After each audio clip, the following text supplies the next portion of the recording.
বাঙালি মানেই উচিত কথা বললে মুখ কালো আর তেল মারলে আপনি ভালো। এটাই চিরন্তন সত্যি একটা বাস্তব কথা। আসসালামু আলাইকুম, সবাই কেমন আছেন? আলহামদুলিল্লাহ আমি অনেক ভালো আছি।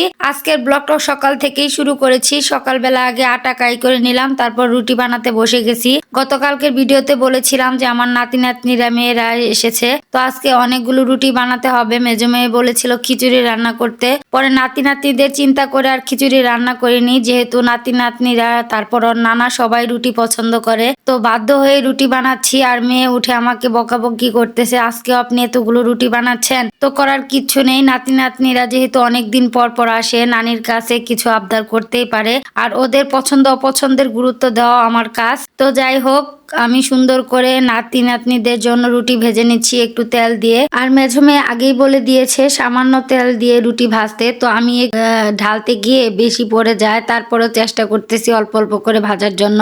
তো যাই হোক, সুন্দর করে বানিয়ে নিয়েছি। তারপর আবার ছাগল ছেড়ে দিয়েছে, ওগুলোকে দিয়ে এসে তারপর নাতির জন্য হচ্ছে একটা ডিম পুষ করে নিচ্ছিলাম। তো আমার মেয়ে বলেছিল আবার যে ডিম একদম কুসুম ভেজে ফেলতে, তো আমি একদম আউলিয়ে ফেলেছি, সুন্দর করে এখন ভেজে নিচ্ছি। তো নাতি নাতনিদের নাস্তাটা আগে দিয়ে নিচ্ছি, পরে হচ্ছে ওর নানার নাস্তাটা দিব।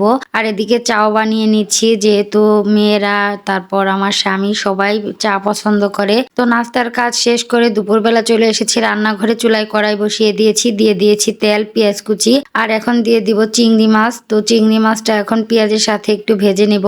আমি বরাবরই বলি আমি এভাবেই রান্না করি, এক একজনের রান্নার কোয়ালিটি এক এক রকম। তো কিছুক্ষণ ভেজে তার ভিতর হচ্ছে রসুন বাটা দিয়ে দিলাম। এখন আবার একটু নাড়াচাড়া দিয়ে এখন গুঁড়া মশলাগুলো দিয়ে নিচ্ছি, হলুদ, মরিচ, ধনিয়া, জিরার গুঁড়া সবকিছু দিয়ে আবার একটু নাড়াচাড়া দিয়ে সামান্য পানি দিয়ে মশলাটা ভালোভাবে কষাবো।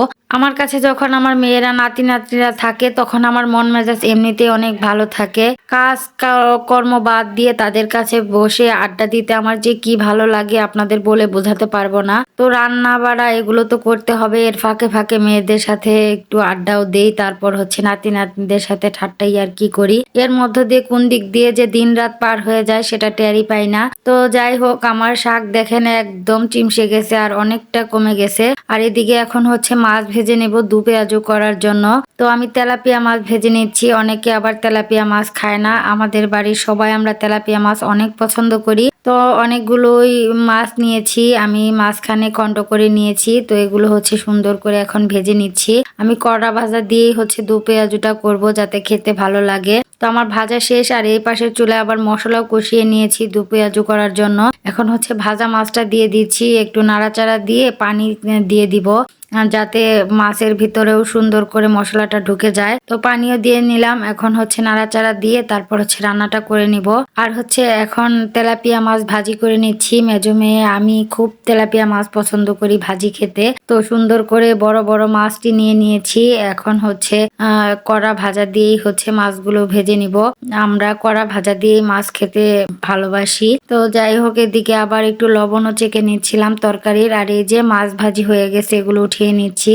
আর এই যে আমার সাহেব সন্ধ্যা থেকে বলতেছে বাজারে যাবে বাজারে যাবে, এখন পর্যন্ত যেতে পারেনি, রাত বাজে 8টা। তো অবশেষে সে বের হচ্ছে আমার মশলা ভাঙানোর জন্য, আর বাজারে কিছু কাজ আছে। পরে তাকে বিদায় করে মেয়েদের কাছে বসেছিলাম, দেখলাম নাতি নাতনিরা বিস্কিট খাচ্ছে, তো ওদের সাথে একটু হাসাহাসি করতেছিলাম। আজকের ব্লগটা এ পর্যন্তই। কেমন লাগলো অবশ্যই জানাবেন। সামান্য ভালো লেগে থাকলে একটা লাইক, কমেন্ট, শেয়ার করে দিবেন। আল্লাহ হাফেজ।